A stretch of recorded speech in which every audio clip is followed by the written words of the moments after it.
법무차관님, 네. 차관 되신 것을 축하드립니다.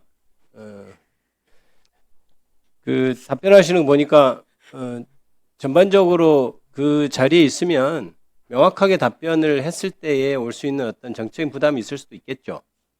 하지만 그래서 애매하게 답변하는 것들이 많고 하는 것 같은데, 하지만 명확하게 답변을 해야 될 것들이 있는 겁니다. 일단 본인이 왜 임명됐는지 알고 있습니까? 그 취지를?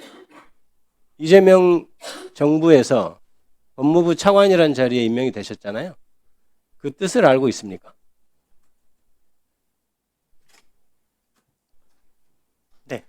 지금 법무- 법무부에 부과된 여러 가지 개혁 과제 등을 성공적으로 이루어야 된다는 그런 취지에서 임명된 것으로 알고 있습니다. 검찰은 또 이제 수사하는 부서라서 혹시 뭐 다를 수는 있지만 법무부는 행정부서, 전형적인 행정부서 아닙니까?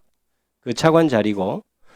그렇다면 이 정부나 대통령, 이재명 대통령이 가고자 하는 개혁의 방안, 그런 것에 대해서 당연히 숙지하고 그 부분에 있어서 어떻게 서포트를 할 수 있을 것인가를 고민을 해야 되겠고, 그런 고민이 되어 있는 건 맞죠? 네, 그렇습니다. 이 정부가 지금 추구하려고 하는 것은 여러 가지 개혁 방안 중에서 사법개혁에 있어서는 특히 검찰의 수사권과 기소권 분리라는 대명제가 있습니다. 이재명 대통령도 그것을 공약으로 했고, 제가 보기에는 다른 일부 반대하는 사람도 있습니다만은 기존의 검사들이 했던 정치 편향적인 수사, 그거는 아니라고는 저는 못할 거라고 생각해요. 지금 검찰을 망친 거는 지난 3년의 정치 편향적인 수사라고 저는 생각을 하기 때문에, 그런 상황에서 수사권, 기소권 분리, 이런 대명제, 검찰 개혁에 대해서는 당연히 동의하시죠? 그렇습니다. 그 부분에 대해서는 의심할 여지는 없는 거죠. 그렇습니다. 본인이 우리 차관께서 검찰에 계실 때 이른바 기획부서라고 하는데 많이 있으셨죠? 네, 그렇습니다.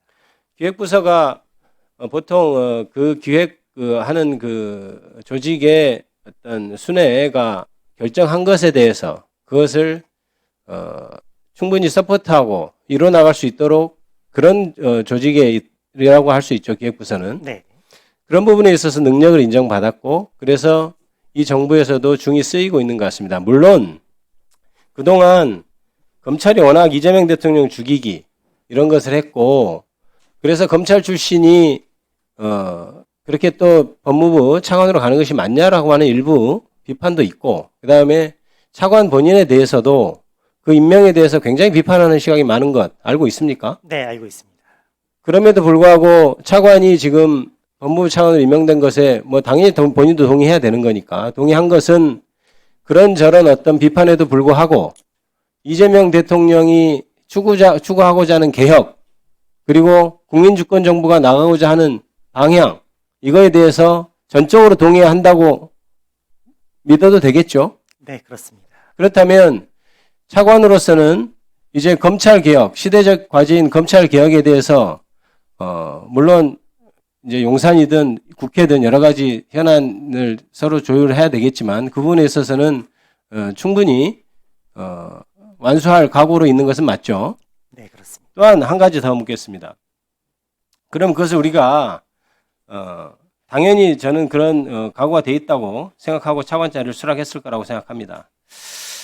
그 다음에 아까 얘기했던 그 헌법 84조 같은 경우는 법무부 차관으로서 그거는 명확하게 입장을 전개해야 되는 문제입니다.